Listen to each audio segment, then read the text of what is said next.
I used to speak to groups about managing younger generations. Actually, I still do, but I talk to them really very differently, and this video will show you why. I used to contribute to the growing uneasiness around younger people and how they have such a clearly poor work ethic. They were the future generation, and there was no hope for them. They were lazy, entitled, and they had no sense of reality. Audiences ate it up, and they love bashing their younger colleagues.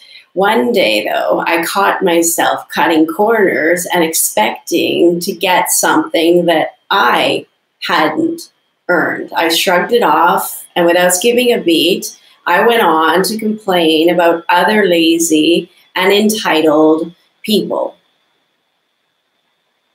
Several weeks later, I happened to notice myself judging someone earlier in the day. And then later, I turned around and I did the same thing myself. So when my friend wouldn't pay for something, I considered her cheap. But when I wouldn't pay for it, it was completely justified. It struck me as odd, though, that I could judge someone else and not even notice when I did the same irreputable thing myself.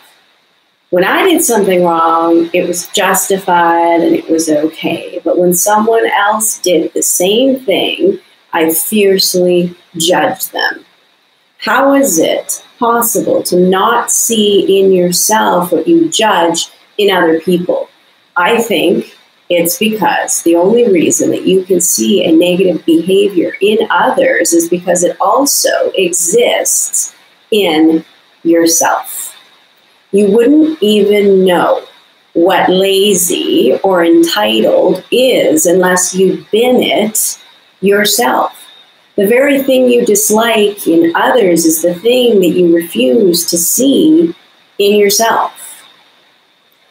However, so I know, because I've said this before, some very hard-working people see others as lazy. Does that mean they're lazy too? No, it means they hold resentment for lazy people. The lesson for them is in the resentment. It's not in the laziness. However, you could likely trace a strong work ethic back, and you would find that that person has worked really hard to cover up potential laziness or even inadequacy that they perceive in themselves. Thus, our greatest opportunity for growth is in the irritation that we feel for others. So a real challenge that I see that leaders have is when they look at inadequacy in their team. They're looking at fear or inadequacy within themselves, and it's hard for them to see it in themselves. They're leading this group, and it's their own worry, their own sense of doubt. Their team is reflecting back to them, but the leader is the one holding the negative emotion in the room. If the leader left and took their doubt and worry with them, the team could function better without them. The leaders mean well. What's really happening is a leader is upset, so they try to control the behaviors of their team so that if the team changes, they could feel better. However, it's not possible to, in a sustained way, improve morale by controlling other people. You can't punish people into being inspired.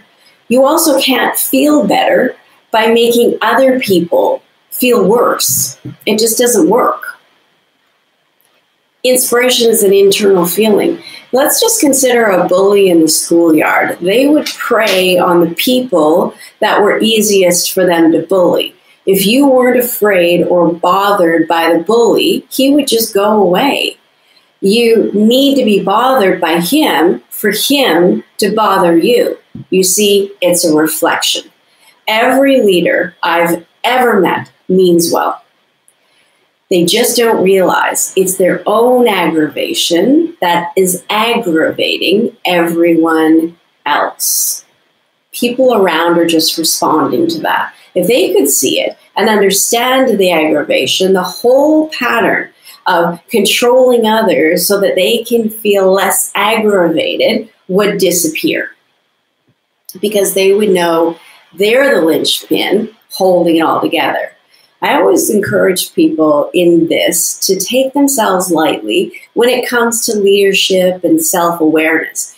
It really helps because it can create distance from negative emotion. It paves the way for insight and for clarity.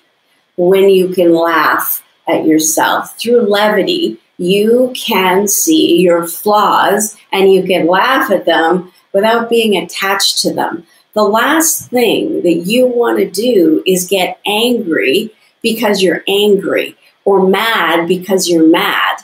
Instead, if you can create a little bit of distance, laugh at how messy and complicated we want to make our lives. They're not meant to be quite so complicated. Really, feeling good is a lot easier if you just feel good and stop controlling people around you and feel good anyways. Things would come together through inspiration.